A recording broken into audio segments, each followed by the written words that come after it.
Assalamualaikum warahmatullahi wabarakatuh. Saya akan mempresentasikan latar belakang psikologi kepribadian.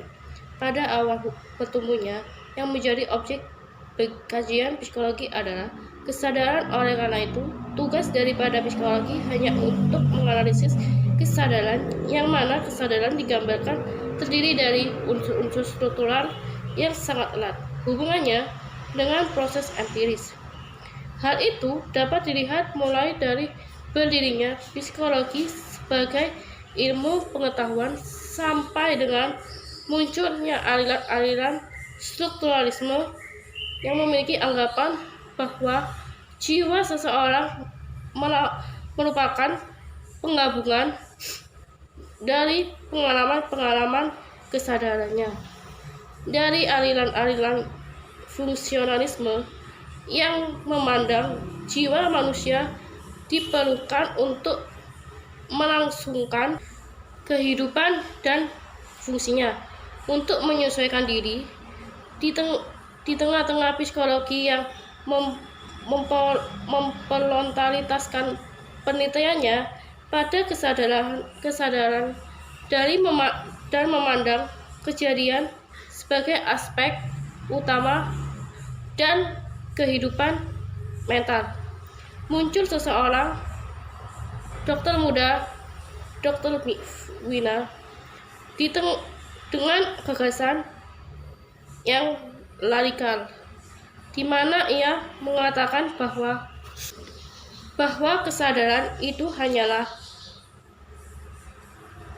sebagian kecil saja dan kehidupan mental, sedangkan bagian yang terbesar justru alam tidak sadar atau alam ketidakkesadaran. Teori kepribadian dalam perspektif psikoanalisa. Teori ini merupakan teori yang berusaha untuk menjelaskan tentang hakikat dan perkembangan kepribadian manusia. Yang diutamakan dalam teori ini meliputi motivasi, emosi, dan aspek-aspek internal lainnya. Teori ini mengasumsikan bahwa kepribadian berkembang ketika terjadinya konflik dari aspek psikologis tersebut, yang pada umumnya terjadi pada anak-anak atau usia dini.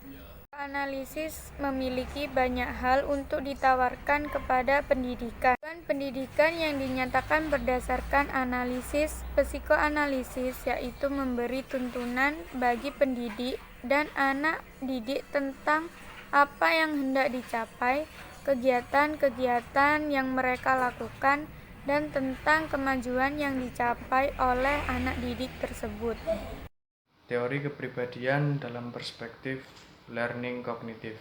Yang pertama, terpusat pada pribadi menurut Carl Rogers.